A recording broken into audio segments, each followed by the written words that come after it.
So if you're looking for a different look for your Christmas decorating this year, but you still have the same decor from last year, try moving your decor from one room to another room. And so that's what I will be doing with my decor this year. If you guys have seen any of my Christmas videos this year, you know that I am using red.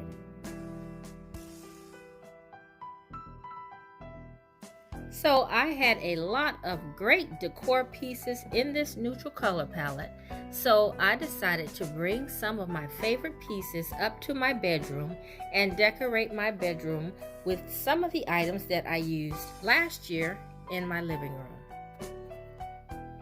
So I will be taking Christmas decor as well as everyday decor and using it in my bedroom for Christmas.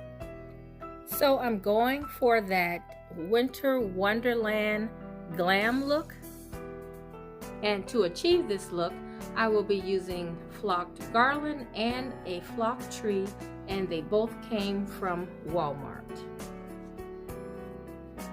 I will be using some gold, silver, and ivory.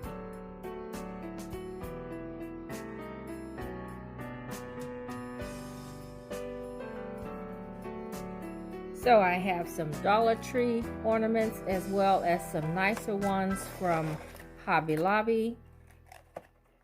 And I even get some of my decor from Goodwill.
So here in the master, I wanted to incorporate gray as well as some of the other neutral tones. I'm not sure if I accomplished my Winter Wonderland, but I really do like the way that it feels in the space. Okay, so you guys always ask if I painted these dresses myself, and the answer is yes. They were black and brown when I originally bought them, and I painted them with a champagne silver spray paint, and then I used a brown wax on top. I'm going to be doing a mini makeover on this armoire, so go ahead and subscribe if you like seeing those type of videos. And so I hope you guys enjoy the tour.